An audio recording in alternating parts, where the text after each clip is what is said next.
Hello बच्चों, मैं सुगंधा अग्रवाल आपका वेलकम करती हूँ एक बार फिर से सरल विज्ञान में, जिसमें आज हम क्लास 10th के एक नए चैप्टर की शुरुआत करने जा रहे हैं, जो है हमारा रिफ्लेक्शन ऑफ लाइट। और जिसकी आज हम बेसिस पढ़ेंगे कि लाइट क्या होती है और रिफ्लेक्शन के बारे में, और रिफ्लेक्शन किस किस में होता है। तो स्टार्ट करते हैं अपनी वीडियो को। तो अब आप देखिए सबसे पहले कि जो हम पढ़ रहे हैं लाइट क्या होती है। हम कहते हैं देखिए जैसे लाइट प्रकाश है, तो जो हमें दिख रहा है अपनी आंखों से हम जो देख पा रहे हैं वो लाइट है, या जो ऑब्जेक्ट हमारी आंखों के लिए सेंसिटिव है वो और लाइट है। तो दोनों ही बातें अपनी जगह सही हैं। मेन है कि लाइट मूव कैसे करती है। लाइट करती है स्ट्रेट लाइन में मूव करती है, यानी लाइट का जो मूवमेंट है वो कैसा है, स्ट्रेट लाइन में है। कैसे, मैं एग्जांपल देती हूँ आपको एक। सपोज कीजिए, देखिए जैसे यहाँ पर देखिए, आप मेरे हाथ पर देखिए, यहाँ पर लाइट पड़ रही है, ठीक है। अब यहाँ पर अगर मैं इस बोर्ड पर देखूँ तो यहाँ लाइट सीधे आ रही है, और अगर मैं इसके आगे यहाँ पर अपना पाम लगा दूँ, अपना हाथ लगा दूँ, तो लाइट कहाँ दिख रही है, मुझे हाथ पर दिख रही है, ना कि बोर्ड पर दिख रही है। इसका मतलब है लाइट ऐसा तो नहीं है कि ये ऐसे बैंड होकर जाएगी या ऐसे बैंड होकर जाएगी, लाइट सीधी जा रही है। इसका मतलब है कि लाइट जो है वो स्ट्रेट लाइन में मूव करती है, और लाइट को मूव होने के लिए किसी मीडियम की रिक्वायरमेंट नहीं होती है। सेकंड पॉइंट ये है कि जो हम लाइट मूव करवा रहे हैं, अब उसका मेन पॉइंट है रिफ्लेक्शन। अभी हम बात कर रहे हैं कि लाइट मूव नहीं होती है, लाइट सी चलती है, तो वो सीधी चलती है। तो जब हम लाइट को रिफ्लेक्ट करवाते हैं तो किस तरह से बैंड होती है, किस तरह से हम उसको देखते हैं, वो चीज़ हम पढ़ने जा रहे हैं रिफ्लेक्शन ऑफ लाइट में। तो रिफ्लेक्शन का मतलब होता है, देखिए सबसे पहले हमने एक मीडियम लिया। जैसे सपोज कीजिए मैंने आपको बताया था लाइट कहाँ पड़ रही है, बोर्ड पर पड़ रही है, तो वही चीज़ यहाँ पर हमने मीडियम लिया। मीडियम कैसा है हमारे पास, इनट्रांसपेरेंट मीडियम है, यानी मीडियम कैसा है, इनट्रांसपेरेंट है। इसका मतलब है कि यहाँ से लाइट सिर्फ एक ही मीडियम में रहेगी, दूसरे मीडियम में नहीं जाएगी। सेकंड पॉइंट, हमने यहाँ से एक लाइट पास की, और जो लाइट हम पास करेंगे वो लाइट कहलाती है हमारी इंसिडेंट रे। इसलिए जो लाइट होती है उसको क्या बोलते हैं, रे बोलते हैं, because light travels in a straight line, so it is incident ray.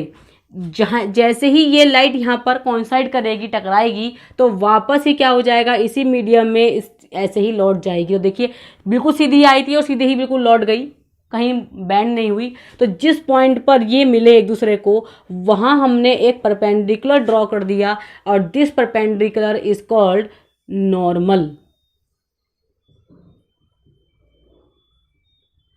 This perpendicular is called normal and this ray is called reflected ray. I hope clear होगा आपको।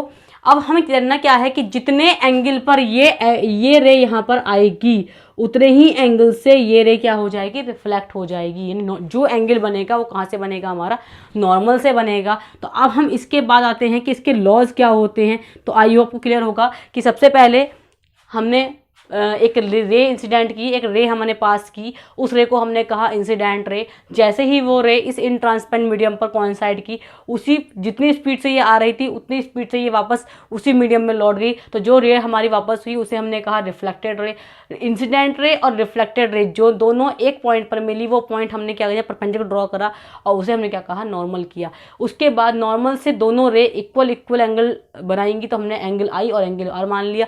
आई मीन्स इंसिडेंट एंगल और are means reflected angle. मोटा मोटा मैंने आपको बता दिया। अब इसके लॉज एग्जाम में आते भी हैं, और सीबीएसई में 10th क्लास में एग्जाम में लॉज के पूछे भी गए हैं। तो ये हमारा पहला लॉ है जो हमने बनाया है डायग्राम, इसी से हम लॉ को लिख देंगे। पहला लॉ क्या आएगा, जितनी भी यहाँ पर क्वांटिटी लिखी हुई हैं आप इन सबको एक ही लाइन में लिख दीजिए। पहले क्या आएगा हमारे पास, incident ray, normal and reflected ray. Incident ray, normal and reflected ray all lie in one plane. तीनों कहाँ होंगे, एक प्लेन में होंगे। और 2 आता है कि नॉर्मल से जितना एंगल इंसिडेंस रे बनाएगी उतना ही कौन बनाएगी, रिफ्लेक्टेड रे बनाएगी। तो angle I is equal to angle R, ये दोनों लॉ आते हैं। एक नंबर में पूछे गए थे हमसे कि लॉज ऑफ रिफ्लेक्शन लिखिए, तो आपको सिंपल ये दोनों लॉ लिखने हैं रिफ्लेक्शन के लिए। अब रिफ्लेक्शन होता किस में है, ऐसे कौन सी चीज़ है जिसमें रिफ्लेक्शन होता है, तो अब हम वही डिस्कस करेंगे और उसके बाद धीरे धीरे इस चैप्टर को आगे की ओर लेके चलेंगे जो हमारे इंपॉर्टेंट पॉइंट्स आएंगे। तो सबसे पहले स्टार्ट करते हैं हम कि रिफ्लेक्शन होता किस में है। अब हम बात करते हैं मिरर की, स्फेरिकल मिरर की हम बात कर रहे हैं। तो देखिए स्फेरिकल मिरर, नाम क्या है, स्फेरिकल मिरर्स। यहाँ पर मिरर हमारे 2 टाइप्स के हैं, पहला है हमारा स्फेरिकल मिरर, दूसरा है हमारा प्लेन मिरर। तो प्लेन मिरर के बारे में हम बाद में डिस्कस करेंगे, पहले हम डिस्कस करेंगे स्फेरिकल मिरर के बारे में। स्फेरिकल मिरर का मतलब है कि अगर हम कोई भी ग्लास का स्फेयर ले और उसमें से एक पार्ट को कट कर दे, कुछ पार्ट काट दे, हमने एक स्फेयर लिया, इसका हमने कुछ पार्ट काट दिया, तो ये जो कटा हुआ पार्ट है इसकी अगर हम एक सरफेस पर पॉलिश कर दें, एक सरफेस पर क्या कर दें, पॉलिश कर दें, दिस इज कॉल्ड मिरर्स, यानी स्फेरिकल मिरर्स। स्फेरिकल का मतलब होता है स्फेयर से कटे हुए भाग पर अगर हम पॉलिश कर दें, it becomes a spherical mirror. 2 types के होते हैं, पहला होता है कॉनकेव मिरर और दूसरा होता है convex mirror, concave mirror and convex mirror. अब आप कैसे पहचान करोगे कि ये कॉनकेव मिरर है या कॉन्वेक्स मिरर है, यानी उसकी रिफ्लेक्टेड साइड कौन सी है। तो हमेशा मिरर क्या होते हैं, मिरर से हमेशा क्या होता है, रिफ्लेक्शन होता है। ये आपको दिमाग में बैठा लेना है कि मिरर से हमेशा क्या होता है, रिफ्लेक्शन होता है। अब हम बात करेंगे कॉनकेव मिरर की और कॉन्वेक्स मिरर की। तो कॉनकेव मिरर क्या होता है और कॉन्वेक्स मिरर क्या होता है। तो यहाँ पर हमने स्फेरिकल मिरर की बात की, कॉनकेव मिरर और कॉन्वेक्स मिरर। कॉनकेव मिरर में ये हमारी जो सरफेस होती है अंदर वाली कट वाली, ये होती है हमारी रिफ्लेक्टिंग सरफेस, और सेम ऐसे बनेगा। इसमें जो सरफेस होती है वो हमारी ये वाली सरफेस होती है, रिफ्लेक्टिंग सरफेस। ये है हमारा कॉनकेव और ये है हमारा कॉन्वेक्स। इसका फर्स्ट एग्जांपल आपको देती हूँ, स्पून।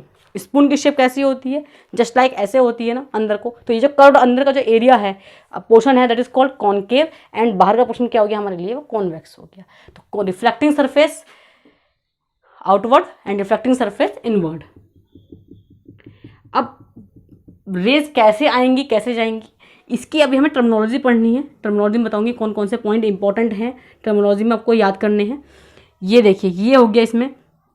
तो कोई भी रे अगर हमारी पास होती है तो कहाँ से होगी, इस रिफ्लेक्टिंग सरफेस से कॉन्साइड करेगी और रिफ्लेक्ट होकर लौट जाएगी इसी मीडियम में।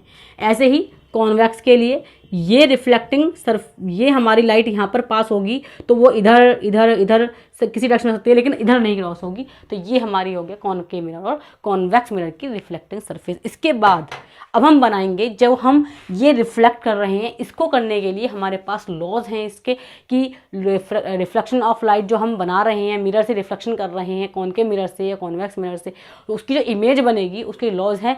और उन इमेज बनाने से पहले लॉज पढ़ने पड़ेंगे, और लॉज से पहले मैं आपको बताऊंगी इसकी टर्मिनोलॉजी कि इसमें कौन कौन से पॉइंट क्या हैं। उन पॉइंट्स को मिलाकर ही हमारी एक क्वांटिटी तैयार होगी, उस पॉइंट से ही हम आगे की वैल्यू पढ़ते चलेंगे कि इसके बाद हम नेक्स्ट क्या आएगा। तो वो आपको मेथड भी ईजी हो जाएगा, आपको याद भी रहेगा कि इस पॉइंट के बाद में ये पॉइंट रहेगी। और मैं आपको एक शॉर्ट ट्रिक भी बताऊंगी ताकि आपको इमेज फॉर्मेशन टिप्स पर याद रहे जो इंपॉर्टेंट है। तो इसके लिए अब आपको मेरी वीडियो कैसी लगी आप कमेंट बॉक्स में जरूर डाल के बताइए, और जो भी मैंने आज बताया इसे आप एक बार इसमें कहीं प्रॉब्लम हो तो ये भी आप कमेंट बॉक्स में जरूर शेयर कीजिए।